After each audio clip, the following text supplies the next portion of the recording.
Hola. Sí, vamos a continuar con la segunda parte de la mañana.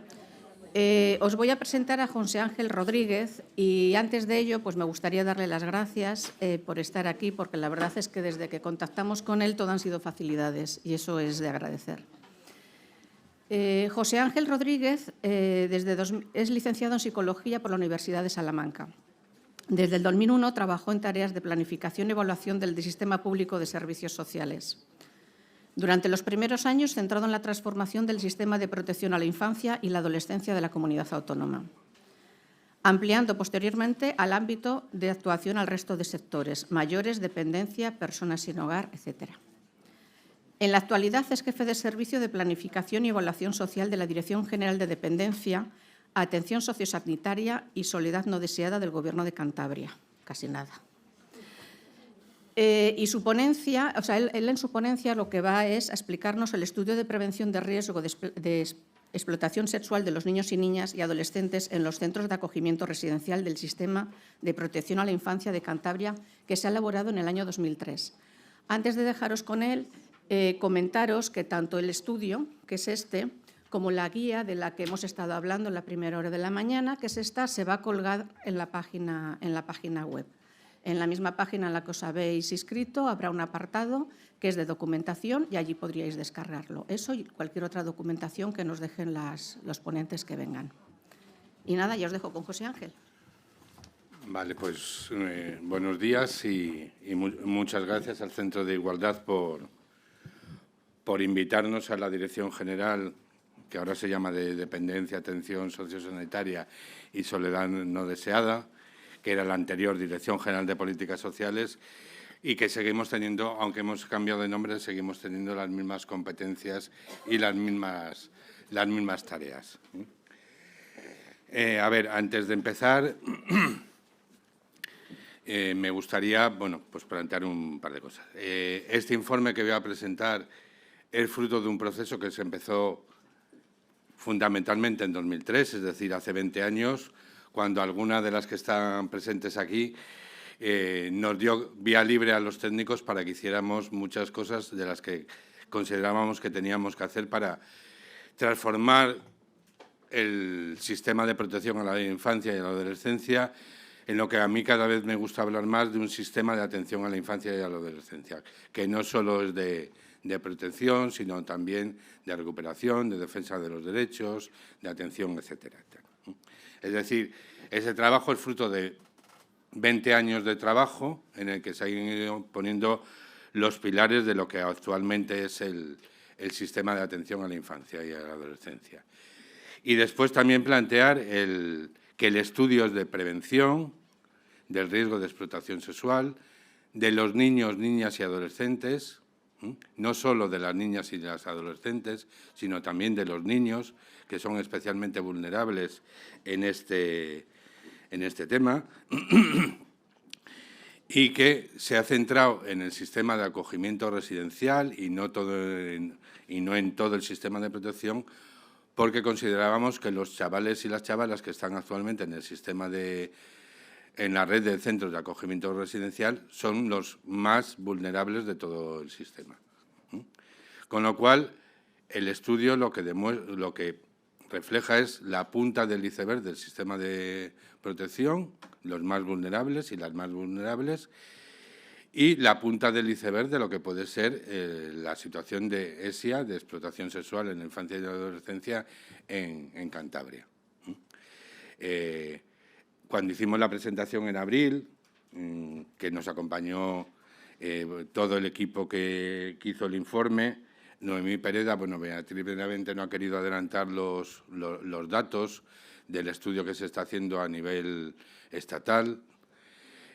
Noemí Pereda ya adelantó algunos de los datos que puede haber de las tasas de prevalencia, que son especialmente preocupantes, por el porcentaje de niños, niñas y adolescentes los que se ven afectados por situaciones de ESIA, y también planteó cómo desde el Estado no se ha querido diferenciar la muestra por comunidades autónomas, porque las comunidades autónomas generalmente son muy reticentes a que se den sus datos. En nuestro caso, como ya saben y como vamos a ver, no tenemos ningún problema en dar los datos de cuál es la situación de lo que nos hemos encontrado en este estudio.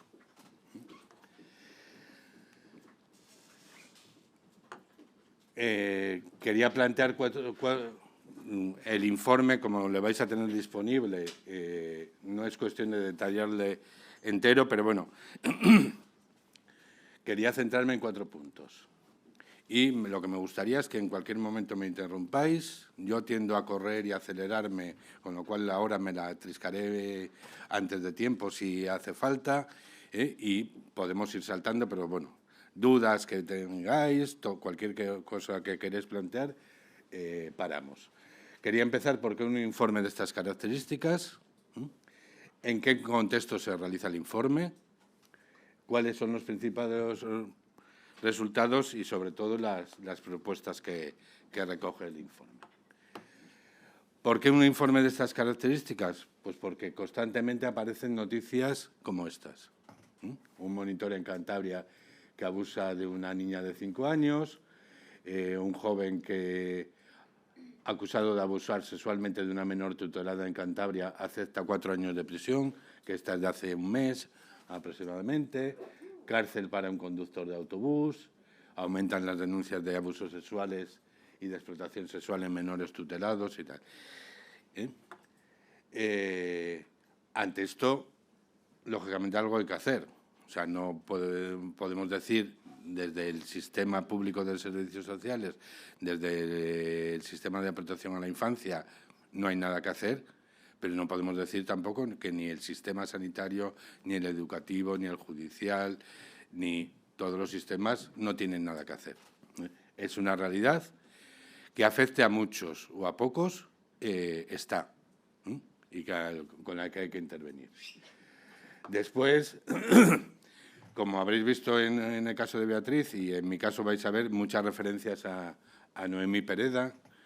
Hay un artículo, una publicación de hace un par de meses de ella sobre el coste social de la violencia contra la infancia y a la adolescencia, donde se plantean pues estas cifras. Las experiencias adversas en la infancia, si hablamos en cifras económicas, se puede hablar de 17.000 millones de euros que le cuesta a este país al año, y la violencia sexual en la infancia, solo 1.000 millones. O sea, que si lo ponemos en temas de cifras, pues es preocupante. Y, sobre todo, que no disponemos de datos fiables para que nos permitan tomar decisiones. Eso es un poco lo fundamental. Este artículo, si queréis, le podemos subir también a la página web, os doy el enlace para que le veáis. Desde ahí, Noemí Pereda, que entre otras cosas pues asesora al Consejo de Europa, a la Comisión Europea en temas de violencia sexual en la infancia, es una de las autoras del informe del Defensor del Pueblo sobre abusos sexuales en la Iglesia. Pues Noemí plantea cuestiones como que la prevención del maltrato infantil debe convertirse en una prioridad dentro de los programas educativos de salud y de protección infantil, cosa que no es nueva, cosa que venimos defendiendo eso desde 2003, el que es necesario la implicación de todos los sistemas, o que la frecuencia y gravedad de las consecuencias de la violencia contra la infancia justifica cada vez una mayor inversión en medidas preventivas y terapéuticas. Tenemos que intervenir tanto para prevenir el que aparezcan estas situaciones, pero también para reparar el daño que se produce, porque habitualmente nos quedábamos en proteger a la víctima, pero hay que reparar el daño que se produce. Bueno, pues el estudio plantea una serie de consecuencias que no hace falta incidir mucho en ellos, que se confirma que la violencia en etapas tempranas se asocia con un mayor uso de los servicios de salud y de otro tipo de recursos que suponen una inversión pública importante, como los costes socioeconómicos de la violencia contra la infancia es una necesidad si se quieren desarrollar modelos económicos adecuados destinados a mejorar las condiciones de salud de los niños y niñas, cómo existe un imperativo moral para que la sociedad haga todo lo posible para prevenir y tratar la violencia contra la infancia, y el argumento económico solo busca complementar ese imperativo.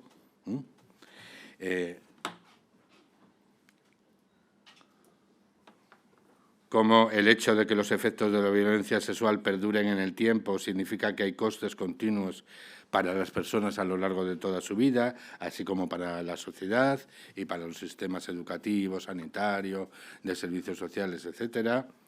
Cómo identificar los medios más efectivos y eficientes de brindar programas y recursos de prevención e intervención conduciría a un importante ahorro de costes para la sociedad en los mismos términos, en atención médica, en servicios sociales, en justicia. Y, sobre todo, que estos costes económicos que han calculado es una revisión de la información que hay con una contabilidad parcial y bastante conservadora de este problema. Pues partiendo de esto, ¿en qué contexto realizamos nosotros o nos planteábamos nosotros realizar este estudio de prevención?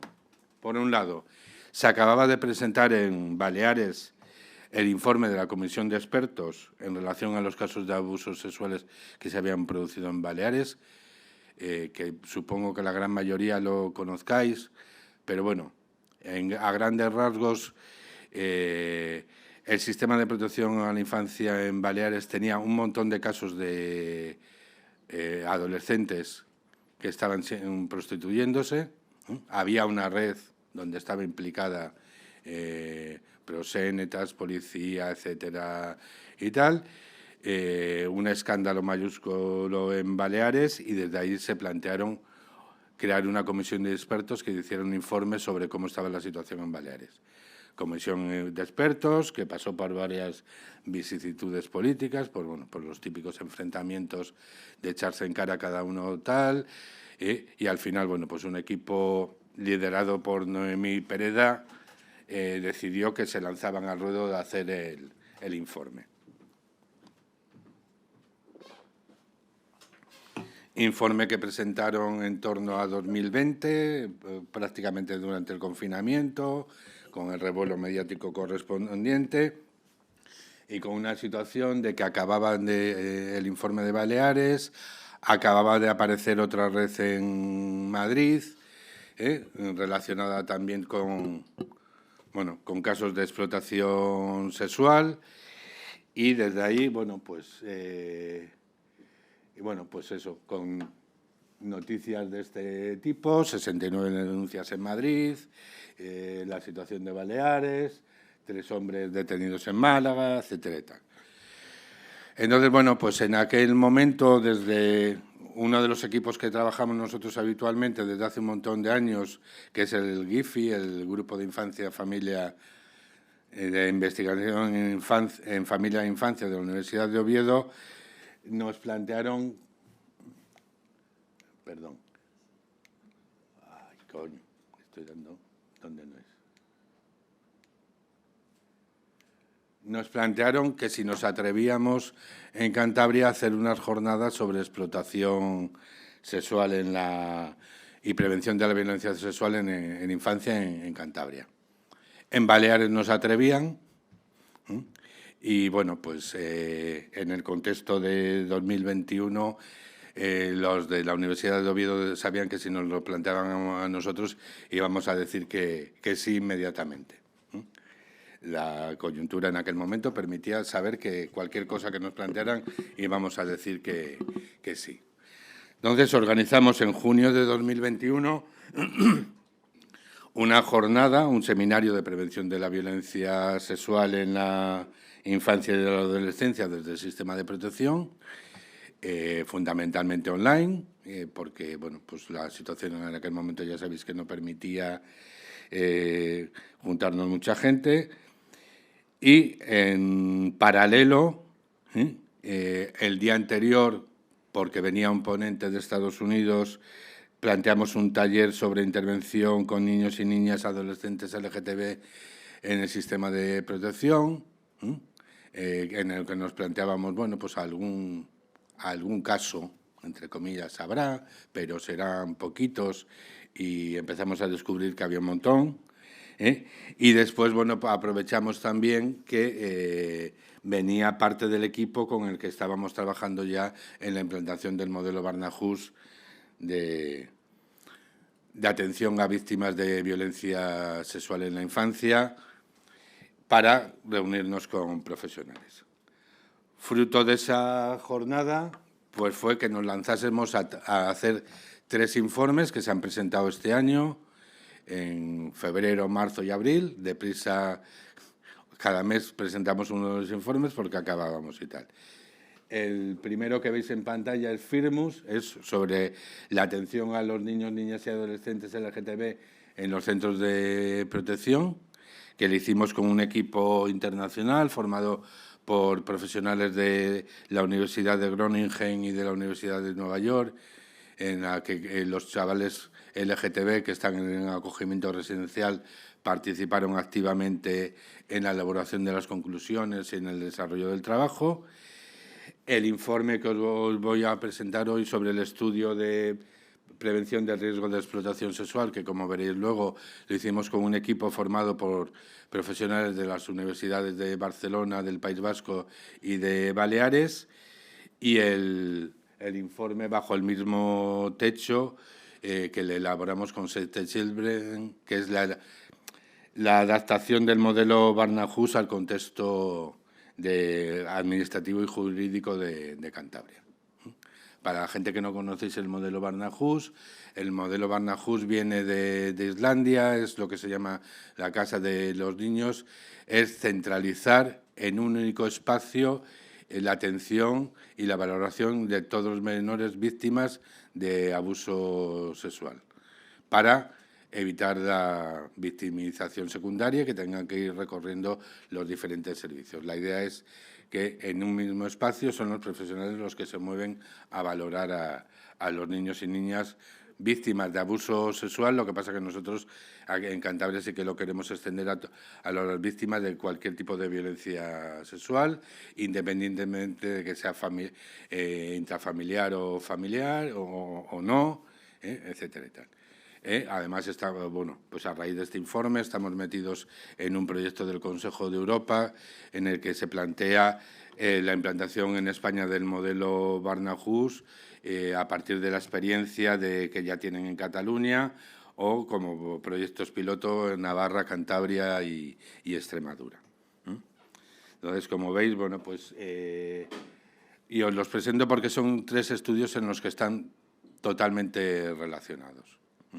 El estudio que hoy os planteamos de prevención del riesgo de explotación sexual, la atención como víctimas, pero también como uno de los factores de vulnerabilidad el pertenecer al colectivo LGTBI. Y fundamentalmente la situación de los niños y niñas trans, que son los que más dificultades se enfrentan en el desarrollo. Y antes de empezar con los resultados, lo primero, bueno, aparte que esté en la página web, si queréis escanear el código QR, ya os podéis descargar el informe. Es lo bueno que tienen las nuevas tecnologías ahora, que permiten que no saquemos las cosas en papel, sino que estén disponibles. Al final le voy a poner también el código QR para que lo... Veo que estáis cargando. Bueno, a ver, el estudio se realiza en todos los centros y hogares del sistema de acogimiento residencial de Cantabria, en los 26 centros que existían en el momento de realizar el estudio y que siguen existiendo ahora, pertenecientes a 9 entidades del tercer sector, gestionados por 9 entidades del tercer sector y por el Gobierno de Cantabria. La muestra que se cogió fueron los 252 profesionales que se estaban trabajando en ese momento. Se les pasó un cuestionario a todos ellos y ellas. Participaron el 52,8% de los profesionales, una participación bastante aceptable. y de los 208 niños y niñas y adolescentes que estaban en ese momento en el sistema de protección, se cogió a los 104 que tienen entre 14 y 17 años. La elección de jóvenes o adolescentes entre 14 y 17 años fue por cuestiones metodológicas del estudio. El límite en 17 años es porque la ESIA, lógicamente, acaba a los 17 años, porque a los 18 ya se es mayor de edad y entran otro tipo de condicionantes. Y los 14 por la edad en la que los chavales pueden dar consentimiento para completar el cuestionario sin tener que pedir permiso a sus familias en el caso de que no estuvieran tutelados. La coordinación la tuvo Noemí Pereda, del Grupo de Investigación de Grevia de la Universidad de Barcelona, y como veis participaron Ignacia Robarrena, que es una de las autoras de nuestros manuales de protección a la infancia, que empezamos en 2004-2005, con la que hemos seguido colaborando, Beatriz Benavente por el tema de la herramienta, y después, bueno, un equipo técnico formado por Alba Águila y Marta Codina del Grevia de la Universidad de Barcelona, y en aspectos jurídicos María Jesús Guardiola.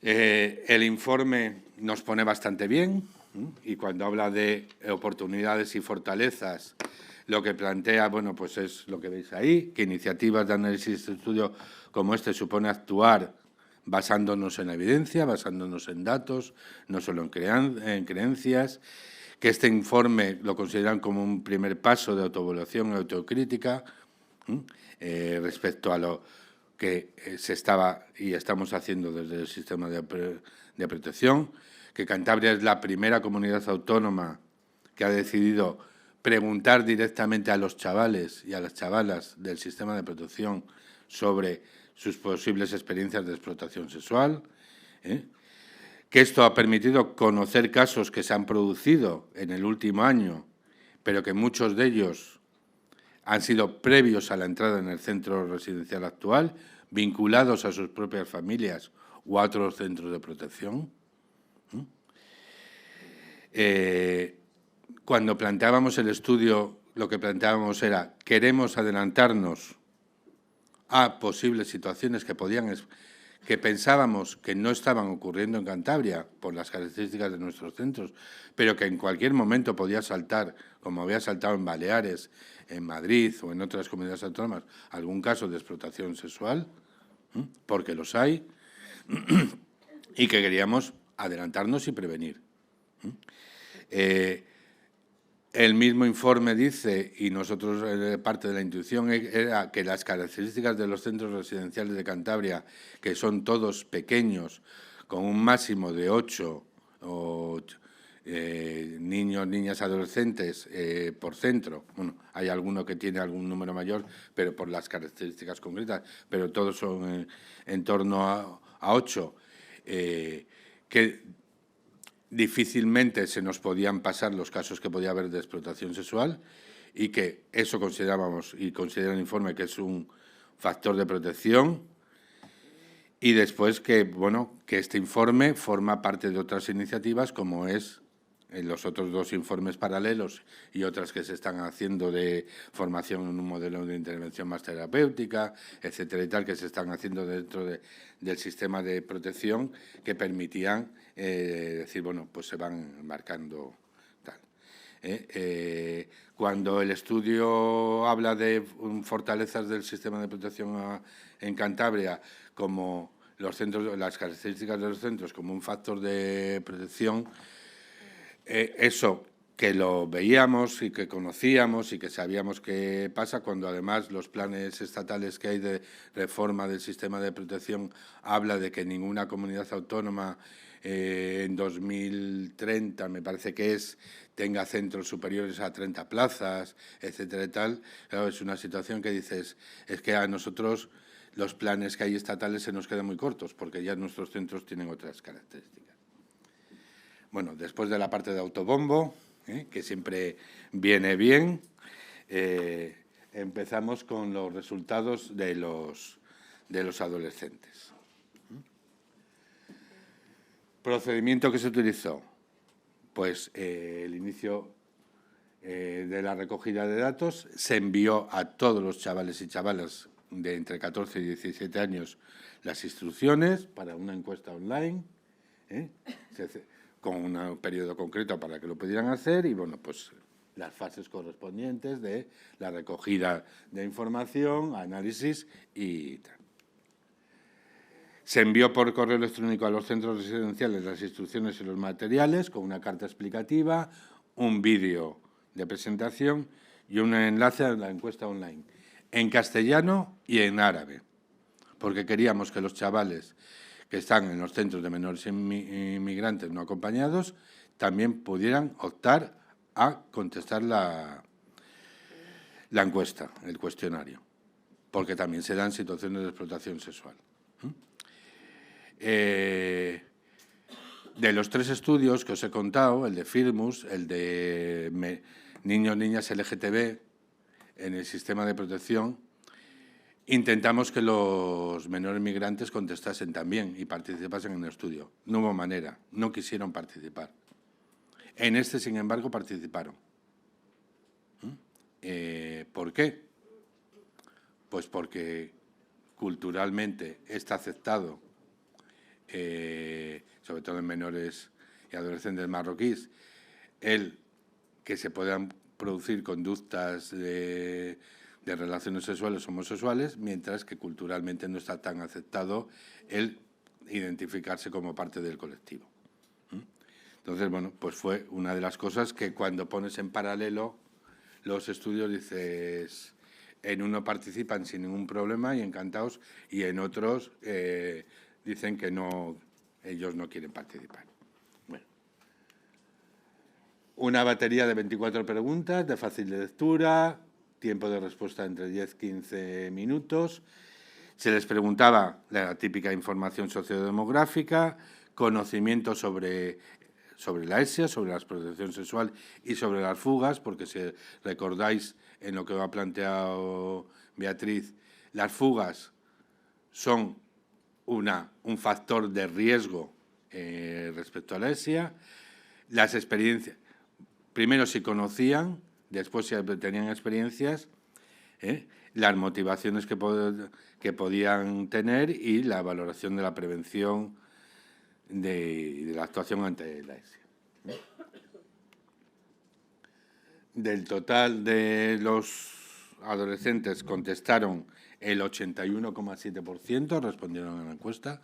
Como veis, una tasa de participación altísima. 103 en la versión en español y 13 en la versión en árabe, con lo cual, bueno, pues el índice de participación sí que es verdad que en la versión en árabe fue un poco más pequeña la tasa, el porcentaje de participación, pero fue también bastante alta y con esos números. El 50% de sexo masculino, el 44,6% femenino y el 5% se identificaban como otras identidades.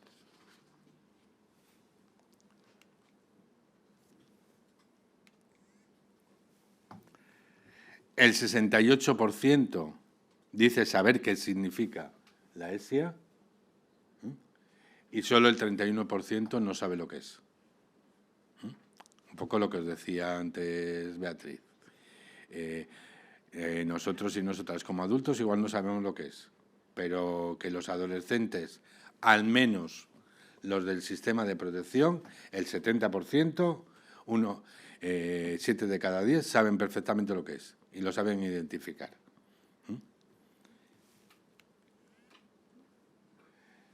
El 43% conoce a alguien que ha estado involucrado en algún caso de explotación sexual,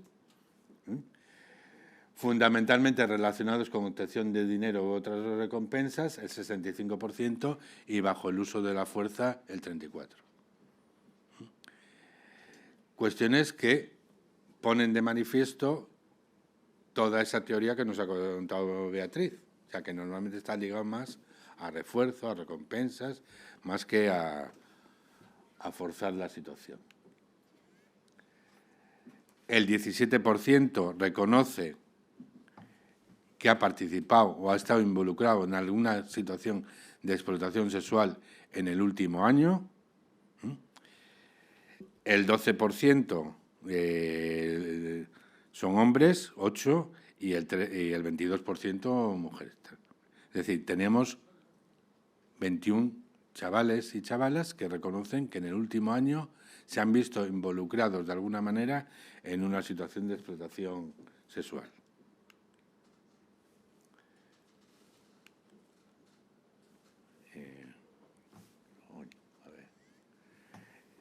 El 13% se ha desnudado para fotografiarse o grabarse en vídeo a cambio de dinero o bajo amenazas. Y no hay diferencias significativas en función del género.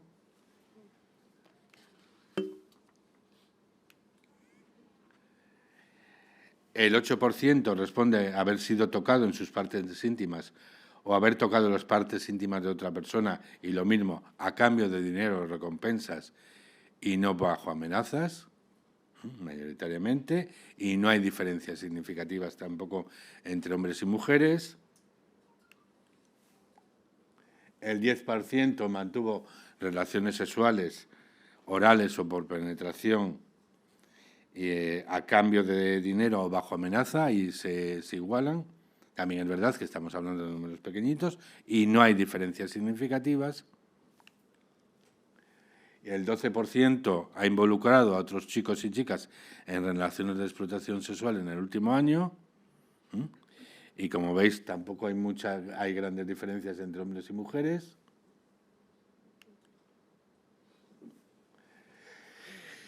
Y para después de estos datos, pues una buena noticia era que en la mayoría de los casos se habían producido antes de vivir en el centro actual. Cuando vivían con su familia biológica, el 62%, en otro centro residencial el 26%, cuando vivían en una familia adoptiva el 10%, o cuando vivían en una familia de acogida el 2%.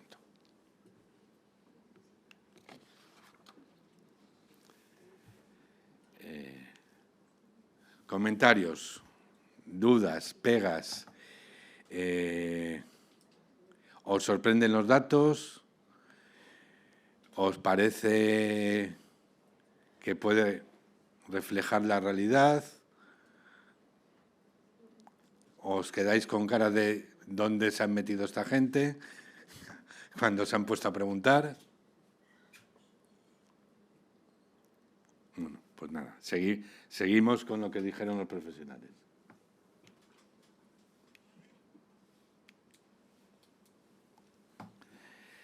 Pues los profesionales nos dijeron que el 15% que habían tenido sospechas de ESIA en sus centros.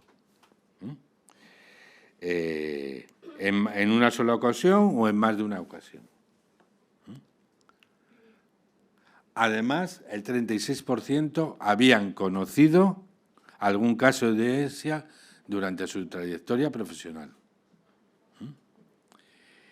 Y yo sí que ahí os plantearía fundamentalmente las profesionales que estáis aquí, porque hombres debemos estar 2 o 3, las profesionales que trabajáis tanto dentro del sistema educativo, salud, etcétera, o servicios sociales, que penséis si no habéis conocido o habéis sospechado de algún caso de explotación sexual de algún joven. Que no se haya podido confirmar, igual, porque no se han tenido herramientas, pero que cuando se tira para atrás dices, pues igual esta chica o este chico seguro que algo había detrás. El 42% planteaban que habían recibido algún tipo de formación sobre ESIA.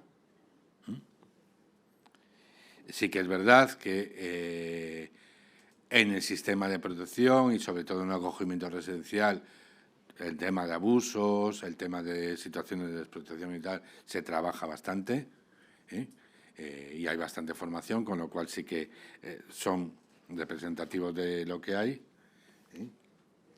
Y después, bueno, pues nos planteaban esta serie de dificultades en la intervención. Falta de formación, otros problemas, falta de personal, falta de coordinación y tal, pero fundamentalmente lo que nos referían más era la falta de formación, un 27%.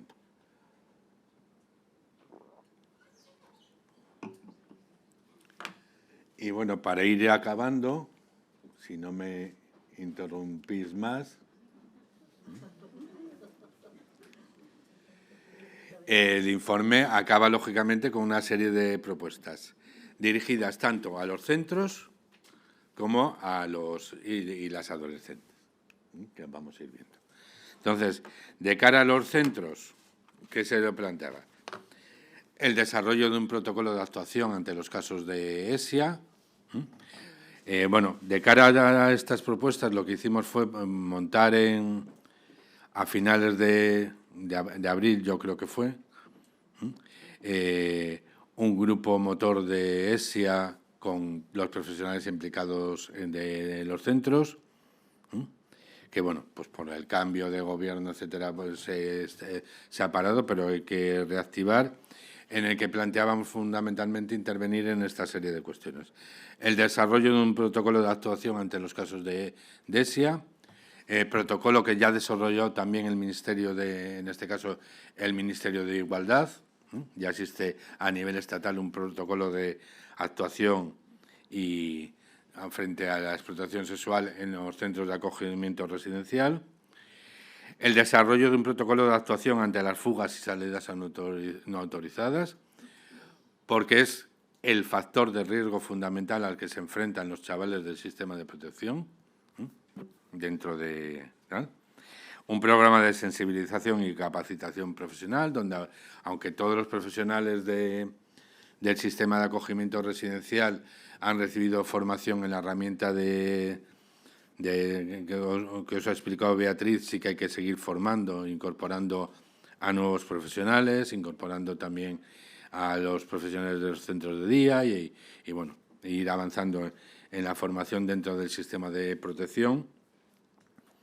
Crear dentro del sistema lo que se llama la figura del referente de protección, esa persona a la que desde todos los centros de acogimiento residencial, cuando hay un caso de ESIA, deben derivar, que puede ser en el fondo, bueno, con más matices, porque lógicamente nosotros tenemos más, o el sistema de atención a la infancia tiene más papel ahí, a lo que pueden ser los coordinadores de protección y de prevención de la violencia que prevé la LOPIBI, que tienen que estar obligatoriamente en todos los centros educativos, en todos los centros, el sistema sanitario tiene que tenerlos también, y todos los equipos deportivos, centros juveniles, etcétera y tal, tienen que tener esa figura que aglutina, coordina y forma al resto de los profesionales en todos los temas relacionados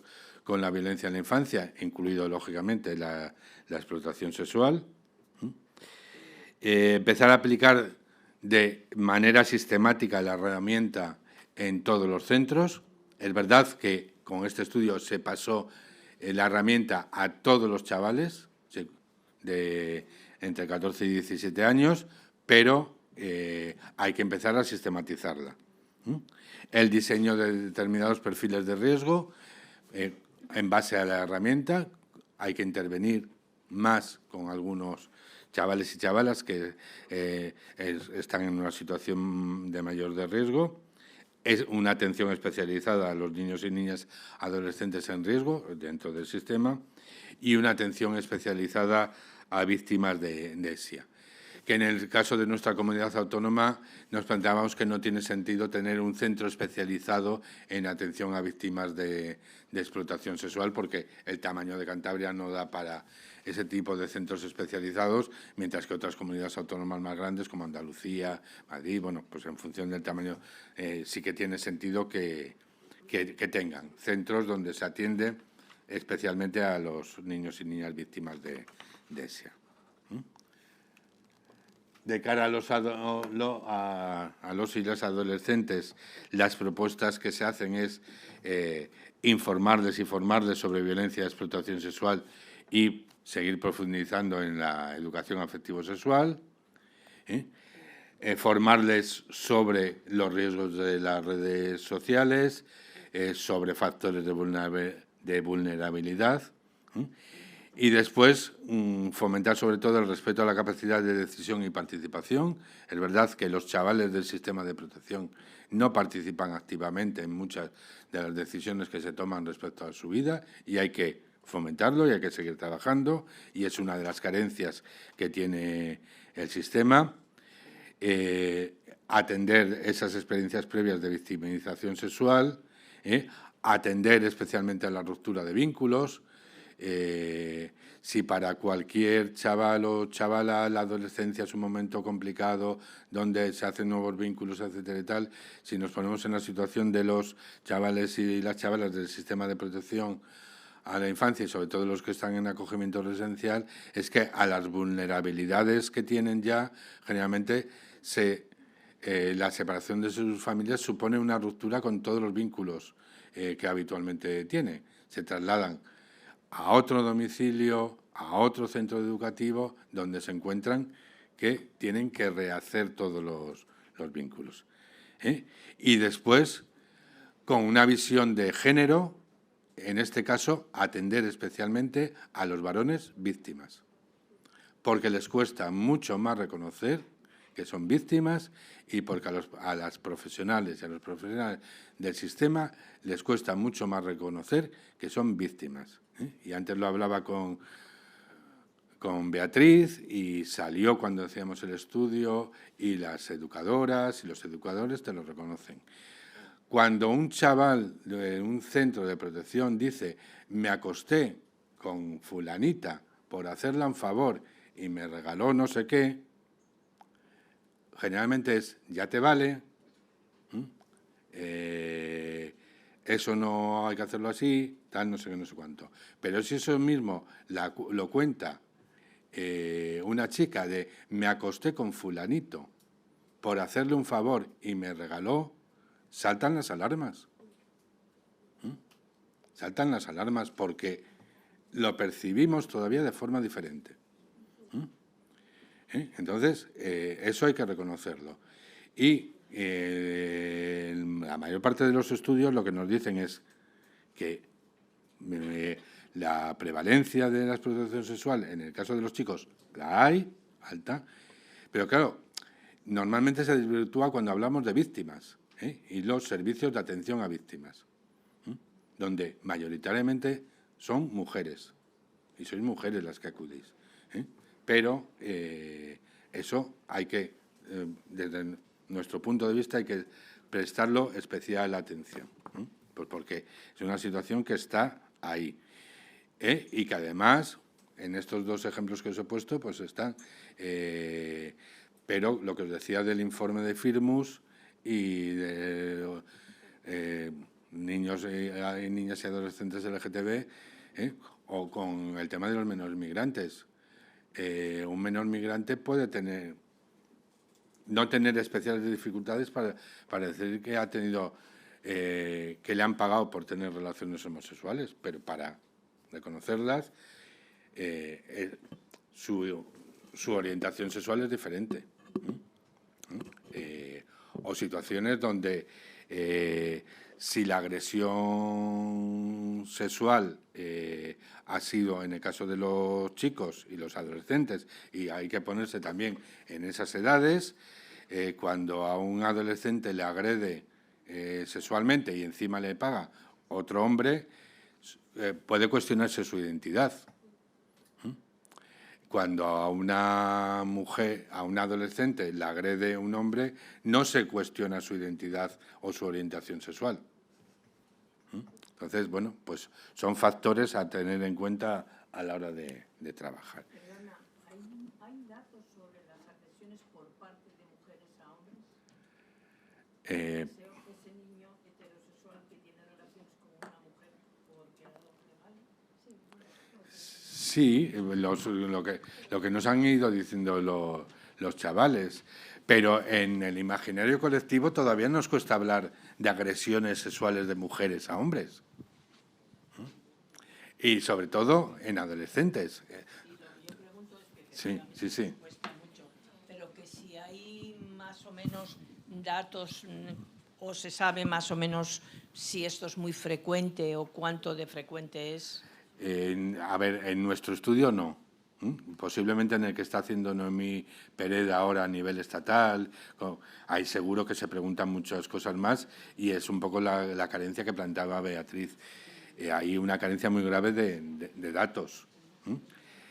Claro, nosotros cuando planteamos la atención a los varones víctimas, y sobre todo, bueno, pues cuando desde el estudio nos lo planteaban, claro, cuando empiezas a ponerte en el imaginario, en 16 años varón, que ha sido agredido por una mujer mayor que él, la gran mayoría lo viven como, no como una agresión, sino fíjate. O sea, dices, bueno, fíjate lo que te ha hecho esta buena señora.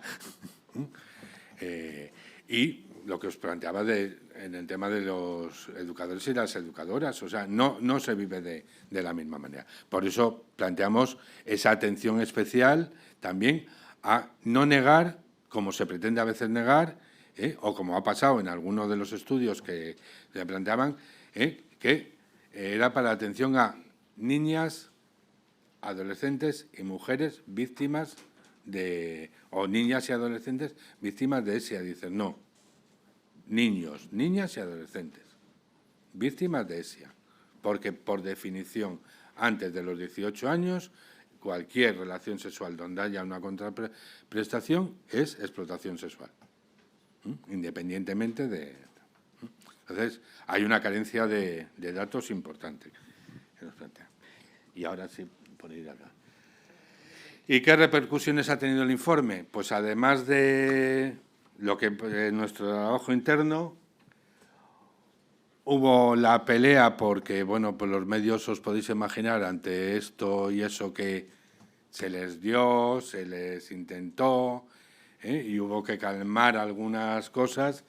Pues el titular fundamental era 6 menores de residencias de acogida de Cantabria están en riesgo de explotación sexual. Y sobre todo querían ir a la página 87 en el párrafo no sé qué que decía que 1 o 2 habían sido en su centro. Cuando lo ideal es que no se ha detectado ningún caso de menor víctima dentro del sistema, sobraba lo de Mallorca y dices, no pongamos a compararnos porque el informe de Mallorca hablaba de unas situaciones y el nuestro de la otra, o que Cantabria activa un protocolo, pero no vayamos al escándalo de 6. Pues bueno, pues 6. Pues 6 nos permite intervenir.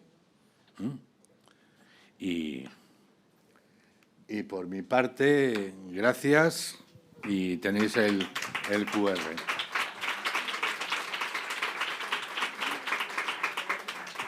Y ahora sí, dudas. Si alguien tiene alguna pregunta para José Ángel.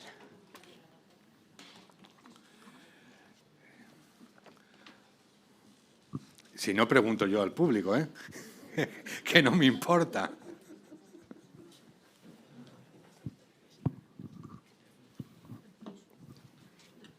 Muchas gracias, José Ángel, y enhorabuena por el trabajo que habéis realizado. Culpa tuya, que ya te lo he dicho antes. Bueno, bien, esfuerzo vuestro. Me ha llamado la atención algo que a mí me parece una muy baja participación por parte de los profesionales de los centros residenciales, de los centros y hogares residenciales, que además son centros y hogares de entidades que tienen una concertación con el Gobierno de Cantabria y que de alguna manera podrían sentirse más obligados a una participación.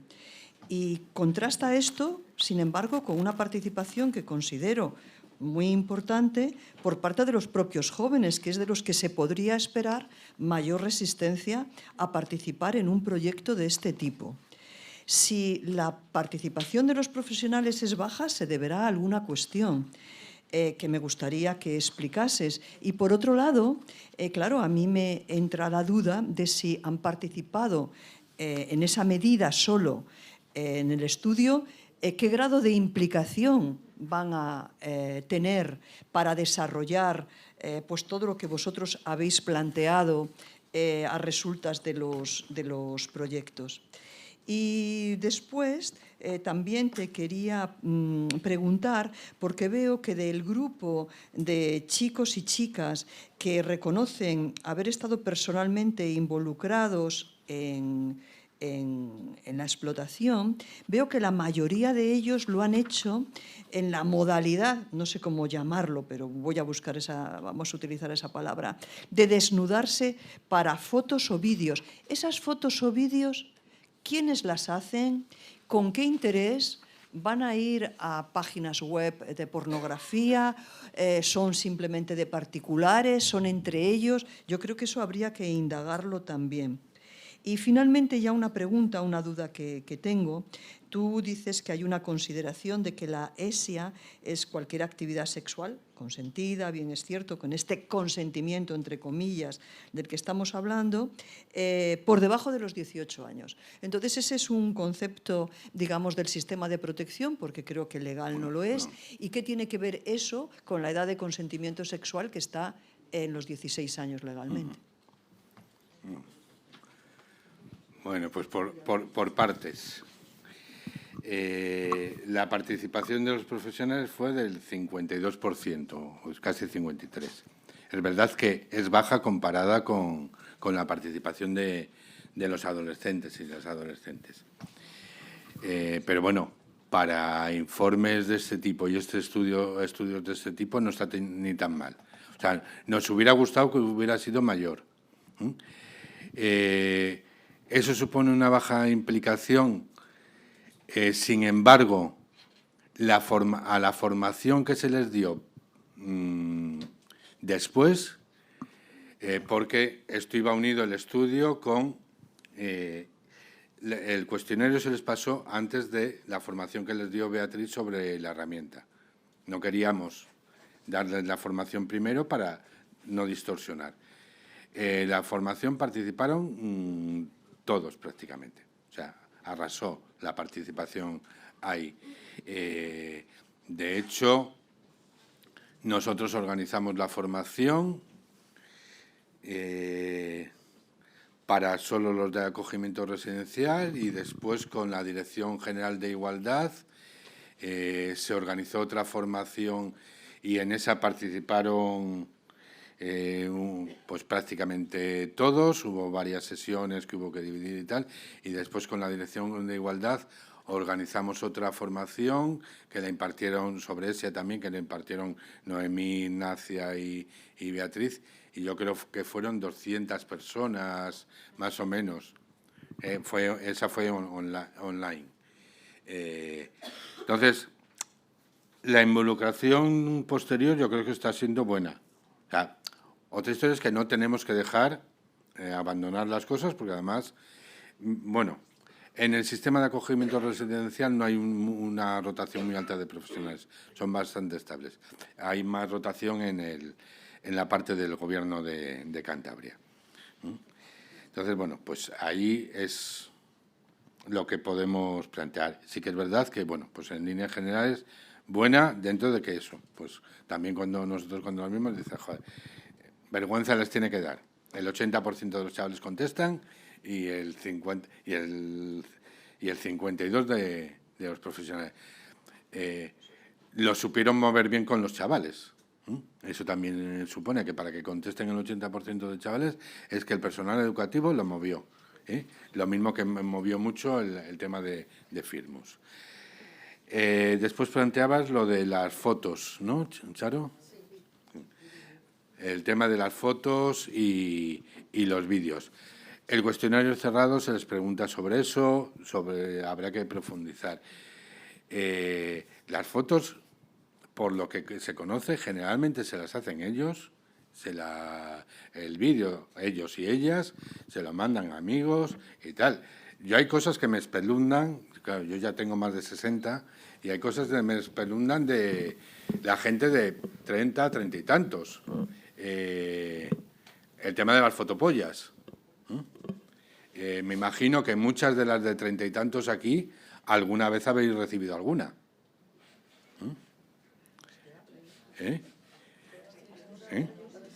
Dices,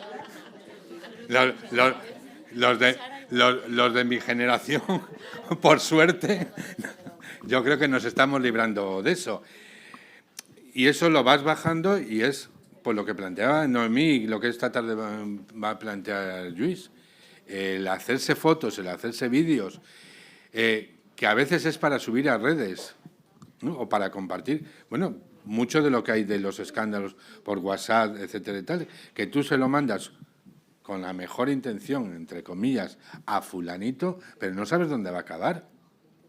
Y no sabes dónde va a acabar todo eso. Y eso es uno de los problemas, y es por lo que, lógicamente, nosotros tenemos que ir profundizando en la formación que tienen que recibir los profesionales, que tenemos que recibir los profesionales para entender este fenómeno y, sobre todo, para ayudar a los y las adolescentes a que no se vean involucrados en ese tipo de situaciones.